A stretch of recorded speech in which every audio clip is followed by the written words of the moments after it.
Kaixo, esaldiak osatzeko hitzak behar ditugun bezala, adierazpen algebraikoak osatzeko ere monomioak behar ditugu. Monomioa da oinarrizko kontzeptua, eta horiekin osatzen ditugu adierazpen algebraikoak. Eta hortarako hemen jarri dizuet adibide bat. Monomioak bi zati ditu, aurreko aldea, koefizientea deitzen dioguna, zenbaki bat da, eta ondoren, bider, eta ondoren dago letrazko zatia. Kaso honetan, isa berbi. Normalean erdian, puntu hori ez dugu jartzen, baina badakigu bidaketa bat dagoela, ikusten ez duten bezala, ezta?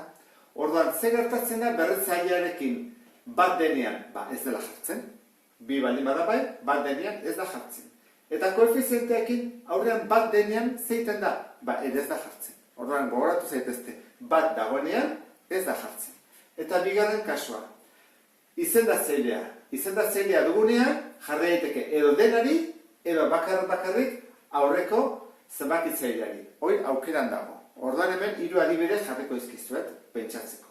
Lehenengoa, bat dago, bat hori ez da jartzen, kenduin behar da. Orduan jarriko nuke, erdi bat, bider isa. Bigarrena, bi hori jarri daiteke aurrean, zenbakitzailearen azpian, edo nahi bada, denari jarri. Orduan, isa, zakibi. Jartzen bau zute horrela ez dago ondo, zer kaso honetan bat geldituko litzake, jarri barko nuke horrela. Bat esan dugu ez dela jartzen. Urrengoa, jarri daiteke hiru bosten isa, edo nahi bada, hiru isa bosten. Berdina dira. Biak erabili daitezke, nahi den bezala. Eta hemen, puntuak daude, kendu egiten dira puntu horiek. Eta jarriko genuke horrela, hiru isa, iberbi. Hau gogoratuta, bi zati ditula, goazen honea ikustera. Koefizientea, letrazko atala eta maila fatazet esatea. Koefizientea. Honen koefizientea zer izango litzake? Aurreko zenbakia. Bidazten ari dena, 8. Eta letrazko atala da, dena. Daun bezala kopiatzea. Hau, isa da. Eta maila da, hor dauden letra guztien berretzaileak batutzea.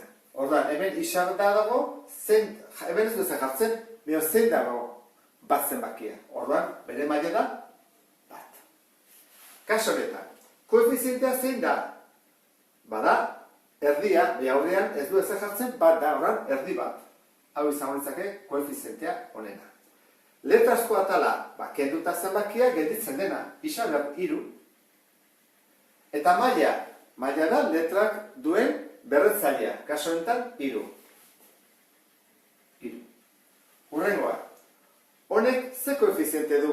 Ez du ezen jartzen, orduan da, bat. Letrazko atala da beste guztia, orduan kopiatuko dut. Isa berbi, i. Eta maila. Maila antzat batu egin behar dira ditugun berretzaileak. Honen berretzailea zein da, 2. Eta honena, bat. 2 gehi bat, 3. Orduan, hau ere da, 3. mailakoa. Urrengoa, koefizientea -4, minus hau berea da, letrazko atala beste guztia, eta maila, honen berretzailea, 2, arrexe ez da. Eta azkena, honen koefizientea, ez du ez jartzen, bat, letrazko atala isa, eta berretzailea, bat, ez du ez jartzen. Horran, hau lertuta, bigarren ideia izan baduzutena. Letrazko atala berdina baldin bada, orduan, zer esango dugu zer diren, antzekoak. Orduan, antzekoak baldin badira, batu daiteke edo kendu daiteke. Bestela ez. Orduan, kaso honetan, antzekoak bakarri dira, hau, bi hauek, batu daitezke edo kendu daitezke. Antzekoak direlako. Orduan, oan joango gea ikustera, batuketak eta zientzu diren antzekoak. Ze orduan, bai daitekela, batuketa edo kenketa.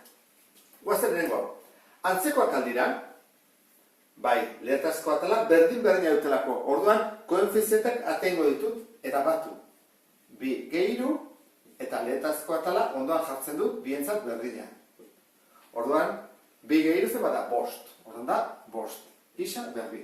Orduan, lehenengoa egin dut. Hau izango izateke batuketa. Bigarren honetan, letrazko atala berdina aldute, ez.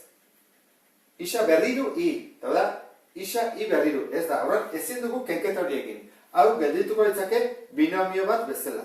Bi monomio, binomio. Urrengoa. Letrazko atala berdin dute, isa eta isa. Bai, orduan egin daiteke kenketa hau. Parentesian jartzen dut aurrekoaren koefizientea eta bestearen koefizientea, eta kanpoan letrazko atala. Toen, kenketa egin bat dut. 5, orduan 10 ken irubiren, isa, berdin, 7 biren, isa.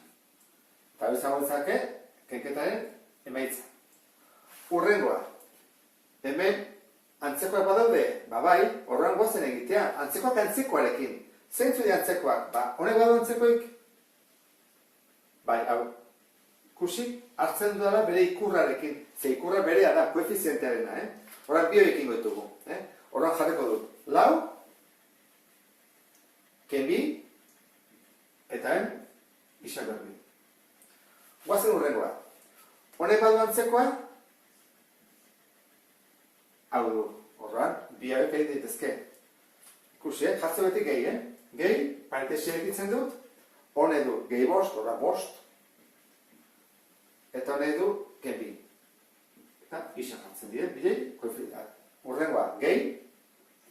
Hau gelditzen da, hau gelditzen eta hau. Antzekoa dira, bai, horrean hau egin ditezke. Jarriko dut gehi, parentesia, honek ze koefiziente du? 1. Ez du ez da jartzen da, 1. 1. Gehi 6. Bi. Orduan, ja jarretuko parentesietan, batu ditezke eta kendu ditezke. 4 ken 2, 2. 2 isa berdin. Gehi, 3 isa. Gehi, 7 i. Kaso honetan, ez di antzekoak, hor bukatzen dugu. Ezin da gehiago egin, ez dialako antzekoak. Nola deitzen dugu hauei? Deitu daiteke trinomio edo polinomio. Polik esan nahi du asko, eta trik esan nahi du 3. Azkenekoa. Antzekoak aldira, ez, hau da, berriru eta hau da berbi. Horran, hau ere, gehiagituko litzake horrela emaitza bezala. Hau da emaitza, ez zin dugulako egin, eta ikusten ez du bezala, batzu dira monomioak, beste batzu trinomio eta binomio. Urrego arte, beste bat arte, agur.